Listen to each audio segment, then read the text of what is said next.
Hello friends, आगे setup तैयार करने से पहले हम जान लेते हैं कि चाइल्ड पेरेंटिंग और कंस्ट्रेंट में क्या डिफरेंसेस हैं और कंस्ट्रेंट्स हमें हमारे रिग के अंदर किस तरह से हमारी हेल्प कर सकते हैं। तो मैं यहाँ से न्यू फाइल कर लेता हूँ। पहले देखते हैं चाइल्ड पेरेंटिंग। तो क्रिएट में जाके मैं कुछ शेप्स क्रिएट कर लेता हूँ। पहले मैंने एक स्फीयर क्रिएट किया है और एक क्यूब मैं क्रिएट कर लेता हूँ। आउटलाइनर खोल लेते हैं।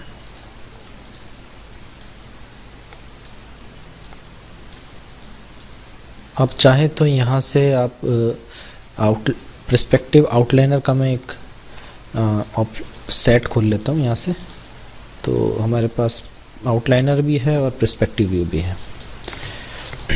तो मेरे पास आउटलाइनर में PQ1 P स्फीयर 1। अब मैं चाइल्ड पेरेंटिंग कर लेता हूँ। पहले मैंने स्फीयर को सिलेक्ट किया, शिफ्ट दबा के क्यूब को, और एडिट में जाके आप करें पेरेंट।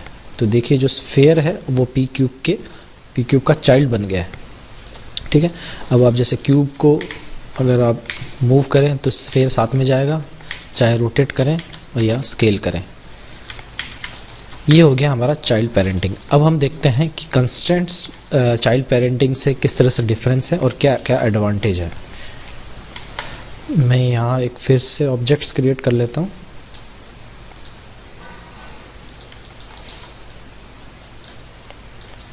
Okay fine. अब हम एनिमेशन मेनू सेट के अंदर आएंगे कंस्ट्रेंट। यहाँ हमारे पास कुछ कंस्ट्रेंट्स हैं जिनके ऊपर हम डिस्कस करेंगे, जैसे पॉइंट, ओरिएंट, स्केल और पेरेंट। सबसे पहला डिफरेंस चाइल्ड पेरेंटिंग और कंस्ट्रेंट में ये है कि आपको चाइल्ड पेरेंटिंग में आपको जिसको चाइल्ड बनाना है उसे आप पहले सेलेक्ट करते हैं और पेरेंट को बाद में। कंस्ट्रेंट में इसका उल्टा होता है, पहले आप पेरेंट को सेलेक्ट करेंगे फिर चाइल्ड को सेलेक्ट करेंगे। अभी जैसे हम बात करते हैं कंस्ट्रेंट में आके पॉइंट कंस्ट्रेंट की, इसके ऑप्शन बॉक्स में आ जाते हैं और यहाँ से मैं कर लेता हूँ एडिट रीसेट सेटिंग, और मैं यहाँ पे एक मेंटेन ऑफसेट ऑन कर लेता हूँ। इसके बारे में हम आगे डिस्कस करेंगे। और कर ले ऐड। तो आप देखें कि आप यहाँ देख रहे होंगे कि आउटलाइन में पी स्फीयर 2 के अंदर एक नोड बन गई है, पी स्फीयर 2 कंस्ट्रेंट 1। अब देखिए इससे क्या हुआ है, जैसे मैं अगर मैं क्यूब सेलेक्ट करता हूँ और जैसे आप इसको मूव करें तो स्फीयर मूव हो रहा है, और अगर मैं रोटेट करता हूँ देखिए रोटेट होने पे आपका स्फीयर रोटेट नहीं हो रहा, या स्केल करने पे जो है स्फीयर फॉलो नहीं कर रहा उसको। वो इसलिए कि अगर आप स्फीयर के ऊपर क्लिक करेंगे तो आप देखेंगे यहाँ पे चैनल एडिटर में केवल ट्रांसलेट वैल्यूज़ कनेक्टेड हुई हैं। तो हमारे पास ये एडवांटेज है कि हम कंस्ट्रेंट के थ्रू केवल चाहे तो आप मूवमेंट्स को कंस्ट्रेंट करा सकते हैं, रोटेट को कंस्ट्रेंट कराते हैं, स्केल को कंस्ट्रेंट करा सकते हैं। जबकि चाइल्ड पेरेंट में हमारे पास सारी चीज़ें कंस्ट्रेंट हो जाती है, रोटेशन भी, मूवमेंट भी और स्केल भी। एक बात और, जैसे मैं यहाँ पे स्फीयर को क्लिक करता हूँ तो आप देखें चैनल एडिटर के अंदर एक नोड है पी स्फीयर 2 पॉइंट कंस्ट्रेंट 1। अगर आप इस पर क्लिक करेंगे तो आपको लास्ट में मिलेगा पी क्यूब 2 W0 और यहाँ पे है 1 वैल्यू इसकी। तो इसका मतलब ये है कि पी क्यूब 2 का वेट 0 और 0 मतलब जो पी क्यूब ने इस स्फीयर को पकड़ रखा है तो उसका कुछ वेट है, जिससे हमें पता चल रहा है यहाँ पे जैसे पी क्यूब 2 का वेट, और 0 आइडेंटिफाई करता है कि इस स्फीयर के ऊपर किस किस ऑब्जेक्ट्स का इन्फ्लुएंस है या वेट है। तो अभी इस स्फीयर पर केवल पी क्यूब का वेट है, इसलिए यहाँ पे 0 है।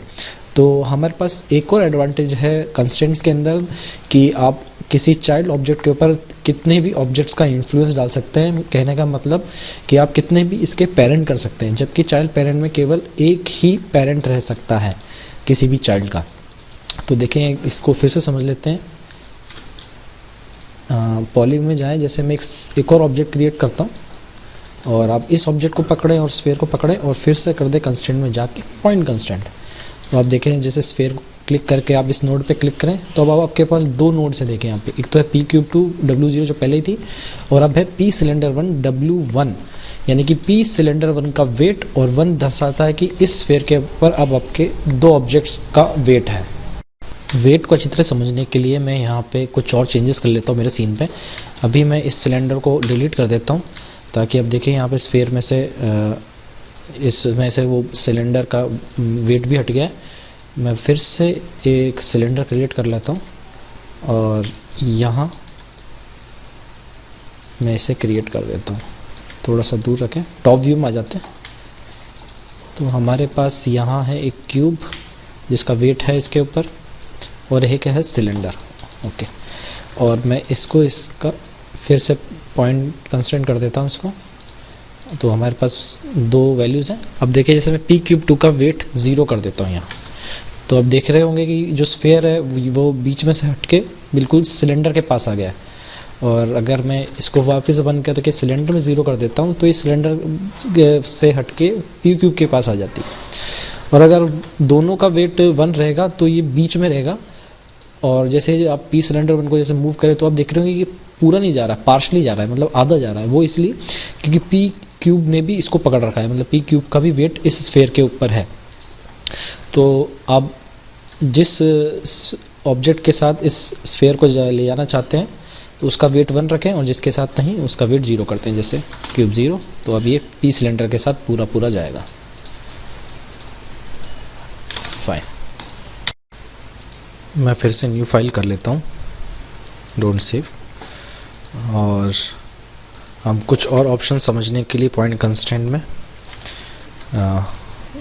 ऑब्जेक्ट क्रिएट कर लेता हूँ। इसी को मैं डुप्लीकेट करता हूँ, डुप्लीकेट और स्केल करके इसे थोड़ा छोटा बना देते हैं स्फीयर को, और उसको मैं थोड़ा सा दूर रख लेता हूँ। फाइन, अब देखें ये मेरा पेरेंट रहेगा, ये चाइल्ड रहेगा। तो अब आए कंस्टेंट में, पॉइंट कंस्टेंट। अब ऑप्शन बॉक्स में आ जाए तो हमने देखा था मेंटेन ऑफसेट ऑफ रखा था हमने पिछली बार। तो जैसे मैं अभी इसमें रख लेता हूँ एक बार फिर मेंटेन ऑफसेट ऑफ। इस व्यू को आप देख लें इसको। फाइन, और मैं से कर देता हूँ ऐड। तो ये क्यूब इसके साथ जा रहा है। ओके, इसे फिर से अंडू कर लें एक बार, और इस बार देखते हैं हम मेंटेन ऑफसेट ऑफ रख के हम क्या कर सकते हैं। फाइन, इसे करते ऐड। तो आप देख रहे होंगे आपका छोटा जो क्यूब है वो स्नैप हो गया, मतलब एग्जैक्ट बिल्कुल मिडिल में बड़े क्यूब के अंदर जाके बिल्कुल बीचों बीच जाके स्नैप हो गया। तो एक्चुअली हमारे पास कंस्ट्रेंट में था कि मेंटेन ऑफसेट ऑफ, ऑफसेट मतलब डिस्टेंस। तो अगर आप ऑफ रखेंगे तो डिस्टेंस मेंटेन नहीं रहेगी, यानी कि डिस्टेंस मेंटेन नहीं रहेगी, और जो भी आपका चाइल्ड ऑब्जेक्ट है वो स्नैप हो जाएगा आपके पेरेंट ऑब्जेक्ट के अंदर। ठीक है, अब इससे मैं अंडू कर लेता हूँ वापस से, और इसको ऑफ ऑन करके हमारे पास अब यहाँ पे कंस्टेंट एक्सेस के अंदर है ऑल और है एक्स वाई जेड। तो अगर मैं ऑल करके करता हूँ, अगर इसे ऑल कर लेते हैं तो आप देख रहे हैं यहाँ पे ट्रांसलेट एक्स वाई और जेड तीनों कंस्टेंट हो गए। तो अगर आप एक्स में मूवमेंट करेंगे तो एक्स में मूवमेंट होगा, जेड में भी होगा और वाई में भी होगा। अंडू कर लें। तो अगर आप किसी एक पर्टिकुलर एक्सिस पे करना चाहें तो जैसे एक्स करके आप कर लें ऐड, तो देखें केवल एक्स एक्सिस पे कंस्टेंट हुआ है, ये देखें। अगर जेड पे करेंगे तो नहीं होगा। अब हम बाकी के कंस्टेंट्स देख लेते हैं। मैं क्यूब सेलेक्ट किए, दोनों कंस्टेंट में गया, और मैं ओरिएंट कंस्टेंट ऑप्शन बॉक्स में आते हैं तो आप देखेंगे इसके भी ऑप्शन ही पॉइंट कंस्टेंट्स की तरह हैं। तो मैं यहाँ पे मेंटेन ऑफसेट ऑन रख लेता हूँ इस बार, और हम इससे पहले हम कर लेते हैं थोड़ा सा, इस जो बड़ा क्यूब है उसमें थोड़ा सा रोटेशन कर लेते हैं इस तरह से, और फिर इन दोनों को सेलेक्ट करके मैं कर लेता हूँ ऐड। तो देखिए जैसे अगर भी मैं मूवमेंट करूँ तो मूवमेंट नहीं होगा, मगर अगर आप रोटेट करेंगे तो ये रोटेट होगा, ये देखें। परफेक्ट, अब ये अंडू कर लें। अब मैं करूँगा कंस्ट्रेंट में वापस ऑप्शन बॉक्स में चले जाएँ ओरिएंट के, और मेंटेन ऑफसेट ऑफ कर लेते हैं इस बार। तो देखिए जैसे ऐड करता हूँ तो अब देखिएगा साइड व्यू में आ जाए और करें ऐड, तो आप देख रहे होंगे ये जो छोटा क्यूब है वो परफेक्ट उसी एंगल में घूम गया है जिस एंगल में बड़ा क्यूब था। तो अब इस तरह से एंगल्स को भी स्नैप कर सकते हैं। अब आते हैं कंस्ट्रेंट स्केल में, सेम ऑप्शन है, मेंटेन ऑफसेट ऑन करके मैं इसे कर लेता हूँ अभी ऐड। तो स्केल में कंस्टेंट हो गया है, देखें मूव नहीं हो रहा है, रोटेट नहीं हो रहा है, मूव नहीं हो रहा है। और अगर आप स्केल करेंगे तो ये स्केल होगा। इसमें भी आपके पास है स्केल के ऑप्शन बॉक्स में मेंटेन ऑफसेट ऑन करें और कर दें ऐड।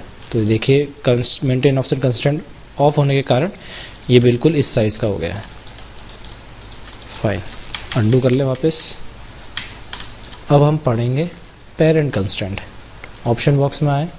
अब देखिए यहाँ आपको मिल रहा है ट्रांसलेट और रोटेट। इसका मतलब ये जो कंस्टेंट है पेरेंट कंस्टेंट वो ट्रांसलेट और रोटेट दोनों को एक साथ कंस्टेंट करता है।